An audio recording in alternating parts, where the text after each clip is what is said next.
Hi guys, welcome back to my channel. Today we're talking about lockdown 2.0 because in the UK we've been expected to go through lockdown again, which means we can't go out as much, we can't go to restaurants, we can't see friends, family. It's a real shame, isn't it? Because we've just got used to our way of life again and our liberty's been taken away. But we have no control over that. All we can do is do our best to make sure that we're safe and secure during this time. And that doesn't just mean physical safety, it means emotional safety too. So what I thought I'd do is run down the government list to help you to know what you can do. But no matter where you live, the virus is having an impact on society and your life, which means that you can take some of these hints that I'm going to give you and it's going to help you to stay emotionally safe. And the first thing listed on the government website is to stay at home. And this is going to be really tough for many people because we might not want to be at home. We just got our liberty back. Why would we want to just stay inside? It's a little bit easier this time because not only are we used to staying at home a lot longer, but also it's getting cold and dark outside. So we have less opportunity to go out. However, that doesn't mean that your emotional resilience and your emotional health isn't important because you need to make sure that you have things to do. You stay motivated to do those things. Also, you're connecting with people, not just in your home, but also outside too. You know, the quizzes were something that were great during the first lockdown. And that doesn't mean you have to do quizzes again, but hopefully it's shown you and everyone else that there's an important part to us being safe, secure, and emotionally happy is connecting with people. So make sure that you're connecting to your friends and family still using either the phone, Zoom, Skype, WhatsApp, anything that helps you to stay in connection with someone because it will help boost your mental health and also theirs too. And the second thing on the government website is meeting others safely. That means you can meet one person outside. And as it's getting cold, dark and rainy, as it usually is in the UK, you won't be able to meet them in the same way you did in the summertime. So make sure that you pick the days out in a productive way so that you can spend more time outside, but also it's really important in not just maintaining your own emotional health, but others too, because people need to connect to people. People will miss seeing you and everyone else. You can hear some popping in the background. It's actually Guy Fawkes night tonight, which is the 5th of November. So fireworks are going off and people are going out and having as much fun as they can in a safe, controlled way. So just like they're doing right now, make sure that you're able to connect and meet people and have experiences outside to keep your mental health in check and on point. The third thing on the list, let's have a look here, is where and when you can meet in larger groups. And it says here, there are still circumstances in which you are allowed to meet others from outside of your household in a support bubble in larger groups. This should not be for socializing, but the main reasons are formal education, support groups, parent and child groups can continue where they provide support to parents or children under the age of 5. What the government is trying to do here is to still have that community spirit going on. And that's something that everyone should take advantage of if they can. Children still need to meet other children for their development and support. So that means that you could still go to daycare, still meet their friends at play school or in other formal settings. It means that you can still provide support to people and people can provide support to you if you need it. It's about learning what is out there that's going to help you and your family at large to stay emotionally safe. The fourth thing is businesses and venues must close unless they're absolutely necessary. So that means no shops, it means no cinemas, no gyms, unfortunately, and also anything unnecessary to your health right now. And with Christmas coming up, it's really unfortunate. So use everything around you to help you along the way.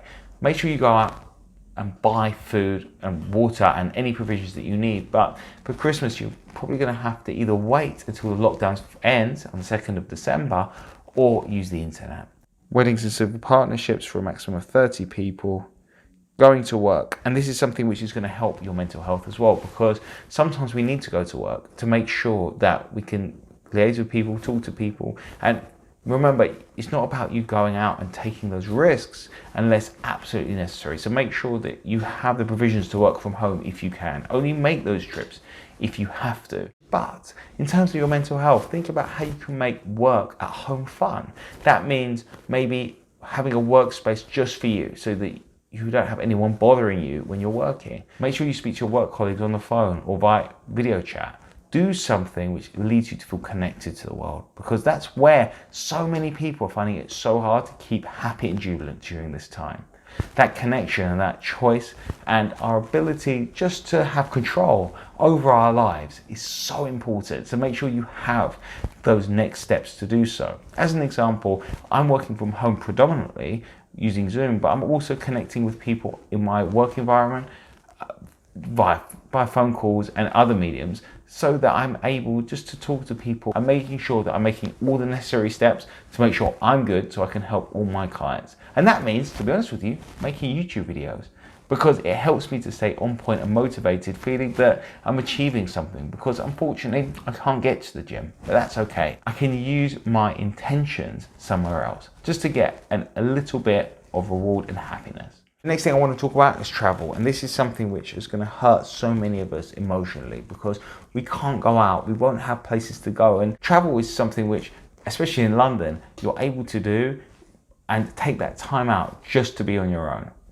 So you can listen to music, you can read a book, but if we're not traveling anywhere, we're not able to, we have nowhere to go, it's going to mean that we're going to have less time for ourselves. It's really important, again, that you keep some sort of structure in your home so that you can still connect and do the things that you're used to doing on your own when you're traveling, but on your own at home.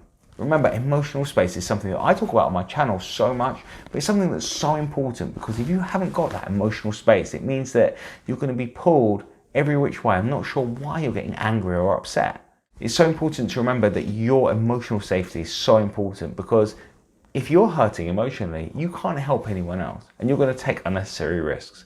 So make sure that you're emotionally safe so you can help other people to be emotionally safe too.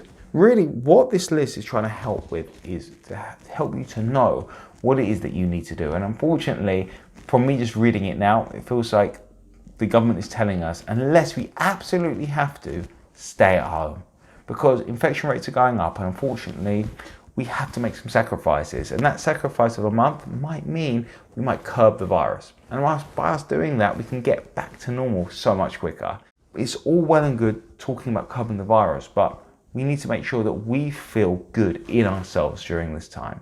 That means hunkering down, making sure that you have provisions, not just food, but provisions of space, of time, and you're able to keep yourself safe as well, so that you're able just to live in this time and not feel angry that you have to stay at home.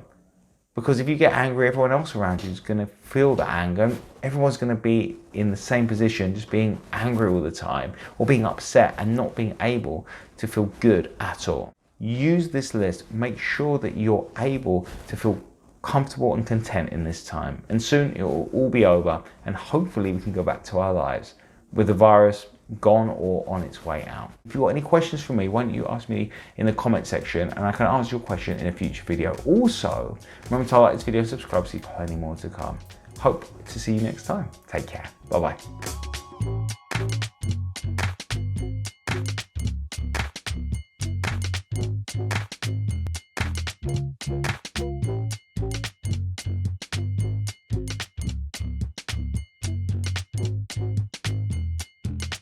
Thank you.